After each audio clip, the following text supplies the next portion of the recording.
Hello, আসসালামু আলাইকুম। সুপ্রিয় পঞ্চম শ্রেণীর শিক্ষার্থীবৃন্দ, আশা করি সকলেই ভালো আছো। আজকে 18 তারিখ থেকে অনুষ্ঠিত হতে যাচ্ছে তোমাদের দ্বিতীয় প্রান্তিক মূল্যায়ন পরীক্ষা। আমার হাতে আছে তোমাদের তৃতীয় প্রান্তিক মূল্যায়ন 2025-এর পঞ্চম শ্রেণীর প্রাথমিক বিজ্ঞান বিষয়ের একটি নমুনা প্রশ্ন। তো শিক্ষার্থী বন্ধুরা, তোমরা ইতিমধ্যে প্রথম প্রান্তিক মূল্যায়ন পরীক্ষা দিয়েছো, আর এখন দ্বিতীয় প্রান্তিক মূল্যায়নের সিলেবাস অন্তর্ভুক্ত যে অধ্যায়গুলো আছে ওগুলো থেকে কী ধরনের প্রশ্ন আসতে পারে একটি ধারণা নেওয়ার জন্য এই নমুনা প্রশ্নটি।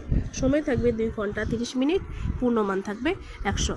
আর হ্যাঁ শিক্ষার্থী বন্ধুরা, বলে রাখি, আমার চ্যানেলে তোমরা একদম প্রথম শ্রেণী থেকে শুরু করে পঞ্চম শ্রেণী পর্যন্ত সকল বিষয়ের প্রশ্ন, নমুনা প্রশ্ন এবং সমাধান পেয়ে যাবে। সেই জন্য চ্যানেলটিকে অবশ্যই সাবস্ক্রাইব করে রাখবে, আর যারা সাবস্ক্রাইব করেছো তাদেরকে অসংখ্য ধন্যবাদ। তো শুরু করছি। প্রথমে এক দাগে আছে সঠিক উত্তরটি উত্তরপত্রে লেখো। এরকম প্রশ্ন থাকবে 10টি, 10 একে 10 নাম্বার। ক, নিচের কোনটি থেকে যান্ত্রিক শক্তি পাওয়া যায়? উত্তর ক, বায়ুপ্রবাহ। 2, উদ্ভিদ খাদ্য তৈরি করতে পারে কোন শক্তি ব্যবহার করে? উত্তর খ, আলো। 3, খাদ্যে নিচের কোন শক্তিটি থাকে?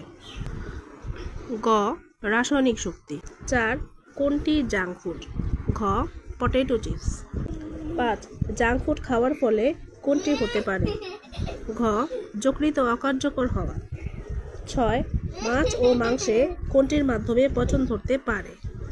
গ, জীবাণু। 7, টাইফয়েডের জীবাণু নিচের কোনটির মাধ্যমে ছড়াতে পারে?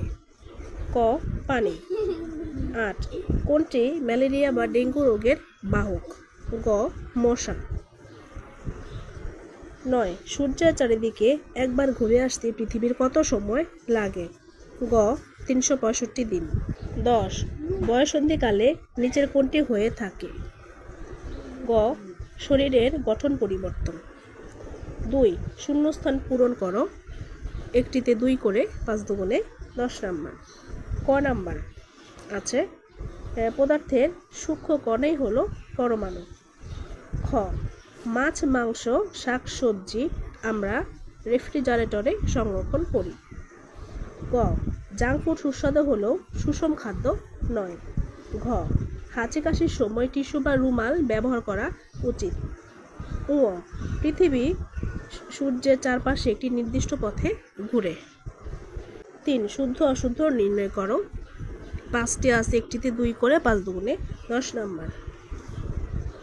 ক, তাপ এক প্রকার শক্তি, শুদ্ধ। খ, সমস্ত শক্তির মূল উৎস বায়ু, অশুদ্ধ। গ, জাঙ্ক ফুড সুস্বাদু এবং সুষম খাদ্য, অশুদ্ধ। ঘ, ডায়রিয়া একটি বায়ুবাহিত সংক্রামক রোগ, অশুদ্ধ। ও, কুকুরের কামড়ের মাধ্যমে জলাতঙ্ক রোগ ছড়ায়, শুদ্ধ। ইয়, বায়ুবাহিত রোগ কি? ট, সংক্রামক রোগ এর কারণ কি? ঠ, সংক্রামক রোগ প্রতিকারে 2টি উপায় লেখো। 6, বর্ণনামূলক প্রশ্নের উত্তর লেখো যে কোনো 4টি। একটিতে 8 করে 4 8 32 নাম্বার। তো ক নাম্বারে আছে, কয়ে আছে শক্তি কি? শক্তির 2টি উৎসের নাম লেখো। তুমি বাড়িতে ব্যবহার করো এমন 2টি শক্তির নাম লেখো। খ, যখন হাঁড়িতে ভাত রান্না করা হয় তখন তাপ কিভাবে সঞ্চালিত হয়? গ, বাড়ির আশেপাশে বৃক্ষরোপণ করে কিভাবে শক্তির সাশ্রয় করা যায়? ঘ, একটি বার্গারে বিভিন্ন ধরনের খাবার যেমন গরু ও মুরগির মাংস, টমেটো, লেটুস, পনির, পাউরুটি ইত্যাদি থাকে। তারপরও খুব বেশি বার্গার খাওয়া আমাদের শরীরের জন্য ক্ষতিকর কেন?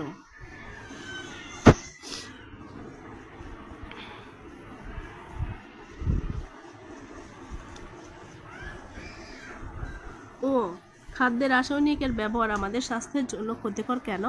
ব্যাখ্যা করো। চ, সংক্রামক রোগ কিভাবে ছড়ায় তা ব্যাখ্যা করো। তো শিক্ষার্থী বন্ধুরা, এই ছিল পঞ্চম শ্রেণীর বিজ্ঞান প্রশ্ন। আর আমার চ্যানেলে তোমাদের সব প্রশ্ন পেয়ে যাবে, আর কি যা যা দেওয়া আছে দেখে নিও সবাই। ভালো থেকো, আল্লাহ হাফেজ। 4, বাম পাশের বাক্যাংশের সাথে ডান পাশের বাক্যাংশের মিল করে লেখো।